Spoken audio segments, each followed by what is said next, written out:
네, 부스마이 TV에 오신 여러분들을 진심으로 환영합니다. 부동산을 소개하는 매니저 도일곡입니다. 반갑습니다.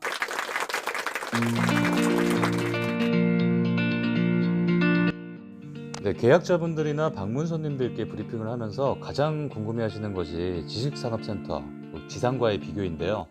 업무 시설인 저희 에이스큐브와 현재 동탄에서 가장 큰 규모의 분양이 이루어지고 있는 현장이 많은 지상과의 비교를 한번 해드리겠습니다. 전에 올렸던 영상 중에 많이 다뤘던 에이스큐브의 장점 말고 단점부터 말씀드리면요. 에이스큐브의 경우 동탄의 타 지산 사이트처럼 락볼링장이라던가 영화관이라던가 이런 컨셉이라던가 부대 시설 자체가 없습니다. 세제 혜택도 당연히 못 받으시고요. 그저 입지 하나 좋은 것, 초역세권이라는 것, 네, 그거밖에 없습니다. 분양가를 비교해드리면 현재 동탄 지산의 경우에는 750만 원대에서 800만 원대 평당가로 형성되어 있는데요. 저희 에이스큐브도 입지에도 불구하고 800만 원대 초반 평당가로 분양되고 있어서 비슷한 수준입니다. 네, 대출 관련과 추후 투자금 관련해서는 에이스큐브는 개인 신용에 따라 70% 정도 잔금 대출이 나오는 것에 반해 지산의 경우 80에서 90%까지 대출이 나오게 됩니다. 그래서 많이들 하시는 말씀이 지산 같은 경우에는 계약금이 거의 잔금이 되고 나머지는 대출이 가능하기 때문에 더 들어갈 돈이 없다라고 하시더라고요. 네, 맞습니다. 네, 예를 한번 들어볼게요.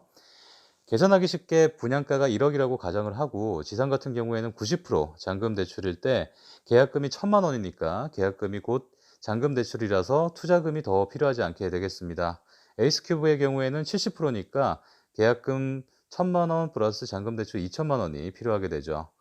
아시다시피 아파트형 공장인 지산의 경우에는 업종 제한이 있어서 제한에 걸리지 않는 실사용주 분들께는 더할 나위 없이 좋은 현장이기도 합니다. 네, 1,000만 원대 투자에다가 더 들어갈 돈이 없다는 것도 매력적이고요. 문제는 월세 임대나 전매를 목적으로 분양 계약을 하셨던 혹은 앞으로 또 하시려고 하는 분들입니다. 결국 부동산은 수요에 따라 움직이는데요. 아시다시피 찾는 사람이 많을수록 가격은 올라가게 됩니다. 반대로 찾는 사람이 없으면 가격은 내려가게 되겠죠. 자, 지도를 보시면 현재 동탄 지식산업센터의 경우 거의 동탄 테크노밸리에 몰려 있습니다. 5년 전에 지산 투자를 처음 하셨던 분들은 꽤 재미를 많이 보셨을 거예요. 그때는 평당가가 한 400에서 500 정도로 분양이 됐었거든요. 하지만 이제는 상황이 많이 바뀌었습니다. 지산의 경우 국책 사업이기 때문에 입실 업종은 물론 건설사에게도 많은 세제 혜택이 돌아가게 됩니다. 그래서 5년 전부터 현재까지 많은 지산 단지가 형성이 되었고 또한 동탄에서도 앞으로 많은 지산 현장이 들어오게 됩니다. 물론 시간이 흐르면 동탄 신도시라는 자체의 위치와 호재 때문에 많은 지산 현장들이 실입주자분들을 찾게 될 것입니다. 문제는 그 시기까지의 공실이죠. 동탄 테크노밸리 쪽을 자동차로 한 바퀴만 돌아보시거나 동탄 부동산 사장님들한테 전화 한 통만 해보셔도 현재 상황을 아실 수가 있습니다. 여의도나 강남 테일앤로 같은 업무지구의 첫 번째 사무용 빌딩, 증권회사라든가 생명회사, 보험회사들이 들어올 수 있는 업종 제한이 없는 역세권 빌딩, 지식산업센터와 저희 현장 중에 어디가 먼저 임대 맞추기가 수월할까요? 공실 시에 90%의 대출이자와 70% 대출이자, 어느 곳이 감내하시기가 편할까요? 이 영상을 보시는 시청자분들이라도 현명한 판단을 하시길 바라봅니다. 한 가지 강조해 드리고 싶은 건요. 맛집 광고하는 거 보셨나요? 아름아름 입소문 통해서 또 소개받아서 이렇게 가시죠. 맛집은 큰 광고를 많이 하지 않습니다. 말마따나 파 한 단 4,000원짜리를 사도 얼마나 많이 비싸졌는지 다른 상품이랑 비교하고 또 고민하시는데 1,000만 원 투자금과 억대 분양가를 부동산을 사시면서 그저 좋다니까 친한 사람들이 소개하니까 그냥 또 하니까 따라 사시는 분들 보면 정말 애가 많이 탑니다. 오지랖이 넓지 않은 성격이라서 일일이 고객분들께 말씀드리진 않는데요. 저랑 계약하셨던 고객분들은 저한테 개인적으로 연락을 굉장히 많이 하세요. 저 또한 궁금한 것들 많이 물어보시라고 말씀을 드리고요. 저는 그게 굉장히 즐겁습니다. 제가 몰랐던 사실도 알 수 있을 뿐더러 같이 고민하면서 해결책도 찾게 되니까요. 저희 집 가훈은 남에게 패기치지 말자입니다. 네, 지난 15일이죠. 11월 15일 SRT 고속철도가 현재 수서역까지 가는데요. 이 수서역에서 삼성역 복합 환승센터로 연장이 가능하게 되었다는 기사가 났습니다. 이로써 삼성역 같은 경우에는 지하철 2호선 그리고 9호선에 GTX A 노선도 들어가고요. C 노선도 통과를 하게 되고요. 위례 신사선 그리고 현대자동차 사옥이죠. GBC라던가 코엑스, 그리고 지하로 연결된 대한민국 교통의 서울의 허브로서 자리매김할 전망인데요.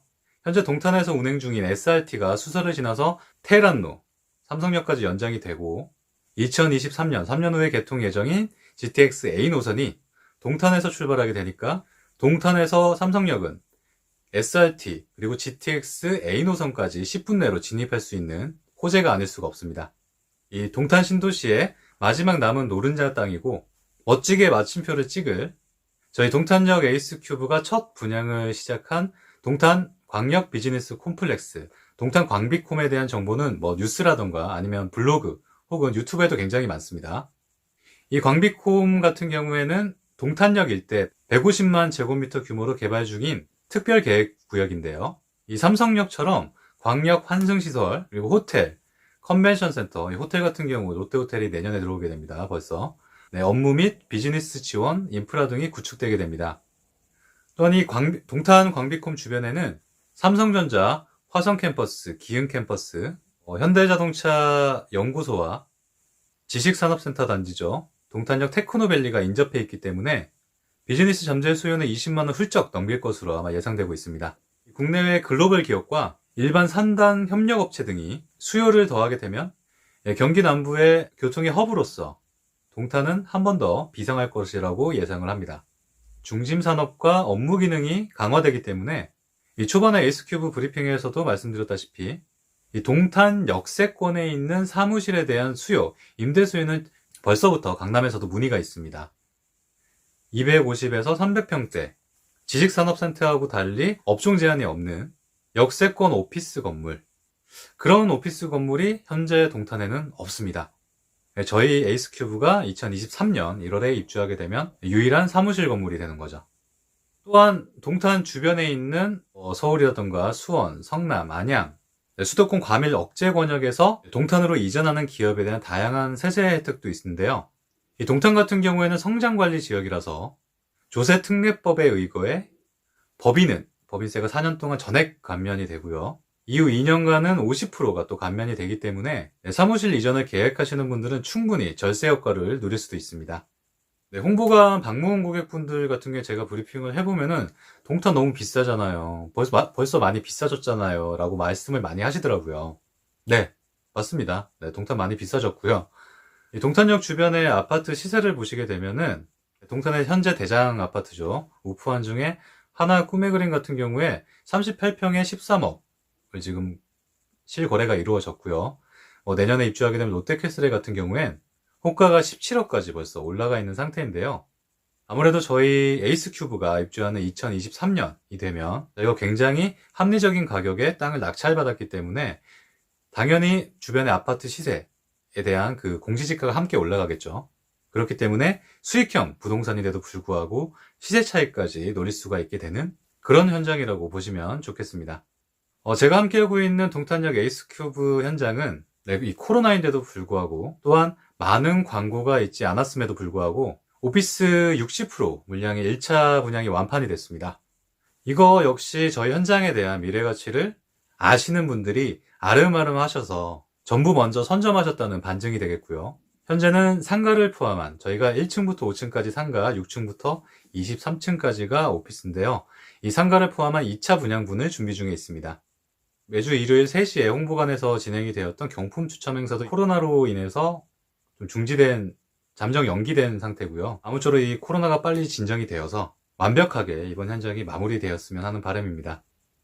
네, 금방 말씀드린 2차 분양이 진행되기 전에 먼저 계약분이 진행돼 저희 동탄역 에이스큐브 VIP 호실들이죠. 4, 5층에 대해서 말씀을 드려볼까 합니다. 4, 5층에 같은 경우에는 분양 승인의 경우 업무용 상업시설, 즉 상가로 분양 승인을 받았습니다. 이 상가로 분양 승인을 받았음에도 불구하고 결론부터 말씀드리면 오피스 분양가로 분양이 될 예정인데요. 오피스와 마찬가지로 평당 800만원의 합리적인 분양가로 상가 건물주가 되실 수 있다는 얘기죠. 또 상가가 또 싫으시다 그러면 오피스로도 사용할 수 있는 용도 변경이 가능한 층이라고 보시면 되겠습니다. 네, 먼저 평면도를 보시면요. 네, 6층부터 23층까지 있는 오피스처럼 섹션으로 나누어져 있습니다. 네, 실평수 7평에서 20평, 그리고 그 이상까지 다양한 크기가 아주 매력적인데요. 이런 오피스와 마찬가지로 서비스 발코니 면적이 전호실에 다 포함이 되어 있습니다. 그래서 발코니 확장 면적을 포함한 분양가는 호실별로 600만 원대에서 평당 700만 원대까지 내려가는 호실도 있습니다. 몇몇 호실 같은 경우에는 평면도에도 보시다시피 이 서비스 발코니 면적은 물론이고요. 테라스까지 포함된 가격이라서 추후에 임대는 물론이고 입주 후 실사용하시는 분들께도 더할 나위 없이 매력적인 물건이 되겠습니다. 네, 저희 동탄역 에이스큐브 같은 경우에는 60여 개 상가 호실이 있습니다. 제가 혼자 MD 구성을 해봤는데요. 먼저 지하층이라고는 하나, 저희 에이스큐브 같은 경우에는 대로변에서 후면이죠. 주차장 출입구가 있는 후면에 같은 경우에는 단차가 한 3m 정도가 됩니다. 그래서 반도 이 8차 쪽, 7, 8차 쪽에서는 상가가 1층 상가 6개 호실이 있습니다. 이 대로변 로비층에 같은 경우 반도 7차 쪽에서는 2층 높이가 되겠습니다. 대로변이기 때문에, 그리고 동탄역 광비콤의 첫 번째 시작을 알리는 저희 에이스 큐브이기 때문에 1층에 있는 자동차 영업소라던가 테이크아웃 커피숍, 뭐 약국, 편의점 등이 들어가게 될 것이고요. 아무래도 층이 낮을수록 분양가가 높다 보니 요즘 같은 경우에 1층에 많이 들어가는 은행 같은 경우에는 1층에 자동화 기기를 놓고 보통 2층으로 많이 입점하는 현실이 되죠. 그래서 2층 같은 경우에는 만약에 은행이 들어오게 되면은 서쪽에서 보면은 3층이 되겠습니다. 이 440호실의 오피스 상주 인원 그리고 유동인구까지 포함하면은 총 2,000명 정도가 될 것 같은데요. 이 동탄 광비콤 업무지구의 첫 시작인 만큼 당연히 은행이 들어올 수밖에 없게 되겠죠. 아무래도 첫 현장, 첫 건물이다 보니까 브랜드 입점, 뭐 은행이라던가 아니면 다른 브랜드 같은 경우에도 첫 깃발 꽂기가 굉장히 좋습니다. 먼저 선점하시는 게 굉장히 좋겠죠. 이 3층 같은 경우에는 시흥사에서 계속해서 한방병원으로 컨택하고 있습니다. 네, 한 층에 250평에서 350평 규모의 한방병원이 들어오게 되면 부수적인 업종이 약국, 오피스 건물에 무조건 입점할 수밖에 없는 마사지샵, 그리고 치과라던가 필라테스, 운동에 관한 그런 업종이 들어올 수가 있겠죠. 아무래도 이게 3층까지 이제 신행사가 계속 컨택을 하고 있기 때문에 개인 투자자들, 개인 사장님들 같은 경우에는 4층하고 5층이 남아 있습니다. 네, 아무래도 20여 개의 지구 단위 계획이기 때문에 이 구역별로 구성된 동탄 광비콤 첫 분양 현장이 저희 에이스큐브이기 때문에요. 소위 말하는 한밭집이라고 불리는 구내식당, 그리고 이 2,000여 명의 오피스 상주 인원, 유동인구 말고도 배후 세대인 반도 6, 7, 8차가 2,500세대 정도 됩니다. 그래서 평일 상권, 주말 상권 상관없이 계속해서 유동인구가 유입될 거라 예상을 해봅니다. 또한 이렇게 요즘 유행이기도 하죠. 이렇게 스트리트형 상가 같은 경우에 많이 걸어 다녀야 되죠. 사람들이 많이 걸어 다녀야 되는데, 동탄역 에이스큐브 같은 경우에 스트리트몰 형 상권이 아니라 프라자형 상권이 됩니다. 저희 1-1 필지부터 쭉 한 5층 정도는 계속해서 상가가 들어가기 때문에 현재 공사가 진행되고 있는 저희 현장, 그리고 예상도를 보시면 이렇게 됩니다. 자, 반도 6, 8차 쪽으로 맞상권이 되죠. 그래서 아무래도 쭉 이렇게 저희 필지부터 계속해서 업무지구가 이어지기 때문에 상권이 형성된다고 보시면 될 것 같습니다. 네, 정말 말뿐이 아니라 앞으로 정말 호재가 많은 동탄 광역 비즈니스 콤플렉스 그 시작을 알리는 동탄역 에이스큐브에 많은 관심을 부탁을 드리겠습니다. 네, 부동산 제재 정책이 많이 나오게 되는 이유가 집값이 많이 올랐다 이렇게 얘기하시는데, 제 개인적인 생각에는 아무래도 유동자금이 너무 많이 풀려 있지 않나 생각이 됩니다. 현재 현금을 갖고 계시게 되면은 물론 각자 개별적으로도 많은 작전이 있고 또 많은 생각이 있으시겠지만은, 제 개인적인 생각은 현금을 가지시고 있는 것보다 부동산이라던가 주식이라던가 뭔가를 사두는 게 굉장히 좋을 거라고 생각이 듭니다. 현재 1,000만 원과 그리고 3년 뒤에 1,000만 원, 그리고 6년 뒤에 1,000만 원이 같지 않을 거거든요. 그렇기 때문에 현물 자산이라던가 부동산이라던가 투자하시는 걸 추천을 해드리고요. 이런 분들에게 자신 있게 추천을 해드리겠습니다. 네, 부동산 투자하면은 몇 억씩, 몇십억씩 필요하다라고 생각하시는 분들이 있는데 아닙니다. 네, 저희 에이스큐브 같은 경우에는 소형 평수죠. 7평대, 전호실에 서비스되는 발코니 면적까지 확장하게 되면 9평대, 요 9평대 같은 경우에는 계약금이 1,300만 원입니다. 그래서 1,000만 원대부터 한 층을 통으로 쓰시게 되면 4억까지, 이게 1,000만 원대부터 사업까지 다양한 호실들이 있는데요. 네, 은행 이자는 너무 싸다, 주식은 너무 불안하다 라고 하시는 분들, 한 돈 1,000만 원 부동산에 3년 동안 묻어두실 분들, 쳐다보지 않으실 분들, 이런 분들 저희 동탄역 에이스큐브 추천해드리고요. 현재 1,000만 원대 계약금이 3년 뒤 2023년 저희 에이스큐브가 입주하게 되면 그 1,000만 원의 가치와, 그리고 나서 입주하고 나서 3년 후인 인동선 출구가 나오게 되면 지하철역 들어오기 3년 전에 입주하게 되시는 거죠. 그 3년 후의 가치는 절대 비교할 수가 없을 것입니다. 다음은 앞으로 동탄의 심장이 될 동탄역 광비콤에 깃발을 꽂아서 브랜드를 선점하실 분들에게 추천을 해드립니다. 아무래도 첫 건물이다 보니까 브랜드 선점하기가 굉장히 쉬우실 겁니다. 먼저 입주를 하시기 전에 브랜드하고 또 입점 상의를 하셔서 훨씬 더 좋은 조건에 입점하실 수가 있지 않을까 예상을 해봅니다. 저는 저희 동탄역 에이스큐브에 대한 자신이 있습니다. 그래도 확신이 있기 때문에 이 영상을 보시는 분들도 확신이 생기신다면 주저없이 저에게 전화 주셔서 상의해서 끝까지 함께 하도록 하겠습니다. 아무쪼록 좋은 기회가 되어서 좋은 인연이 되셨으면 좋겠습니다. 자세한 브리핑은 VIP 호실 전문 매니저로서 원하시는 호실 그리고 원하시는 층을 계약하실 수 있도록 제 이름을 걸고 함께 하도록 하겠습니다. 부동산 규제에 다 피해가는, 주택에 포함되지 않는 초역세권 오피스 건물, 뉴스에도 보시면은 미국 실리콘밸리의 거대 공룡 기업들이 괜히 사무실을 지금 사지 않습니다. 얼른 연락 주셔서 빨리 선점하셔서 3년 뒤에 입주할 때는 많이 웃고 계셨으면 좋겠습니다. 저희 에이스큐브에 대한 가치는 저는 자신이 있습니다. 현재 제 영상을 보고 계시는 분들도 확신을 가지시고 전화해 주시면 진심을 다해서 함께 하도록 하겠습니다. 연락 기다리고 있겠습니다. 함께 해주신 여러분 고맙습니다. 남은 하루 부유하세요.